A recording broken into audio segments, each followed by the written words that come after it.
Ika-4 na kabanata. Huwag ibigin ang mundo. Ano ba ang pinagmumulan ng mga pag-aaway at alitan ninyo?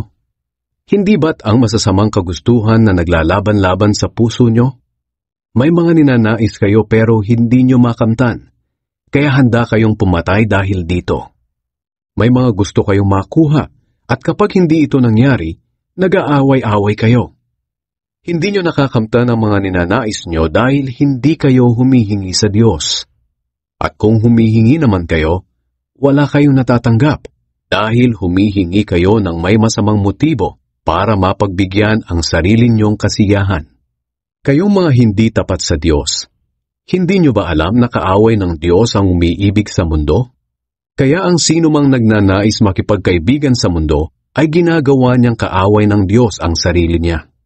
Huwag ninyong isipin na walang kabuluhan ang sinasabi ng kasulatan. Ayaw ng Espiritong pinatira sa atin na may kaagaw sa pag-ibig niya. Ngunit sapat ang biyayang ibinigay ng Diyos. Kaya nga sinasabi sa kasulatan, kinakalaban ng Diyos ang mga mapagmataas, pero kinakaawaan niya ang mapagpakumbaba. Kaya magpasakop kayo sa Diyos. Labanan niyo ang diablo at lalayo ito sa inyo. Lumapit kayo sa Diyos at lalapit din siya sa inyo. Kayong mga makasalanan, mamuhay kayo ng malinis, at kayong mga nagdadalawang isip, linisin niyo ang inyong puso. Maging malungkot kayo at maghinagpis dahil sa mga kasalanan niyo. Palitan niyo ng pagdadalamhati ang pagsasaya ninyo. Magpakumbaba kayo sa harapan ng Panginoon at itataas niya kayo. Paalala sa paghuhusga sa kapwa. Mga kapatid, huwag ninyong siraan ang isa't isa. Ang naninira o humahatol sa kapatid niya ay nagsasalita laban sa kautusan at humahatol sa kautusan. At kung ikaw ang humahatol sa kautusan, hindi ka na tagatupad nito, kundi isa ng hukom. Ngunit ang Diyos lang ang nagbigay ng kautusan at siya lamang ang hukom.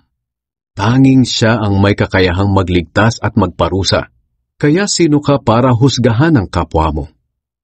Paalala sa pagmamalaki. Makinig kayo sa akin, kayong nagsasabi, ngayon o bukas pupunta kami sa isang bayan.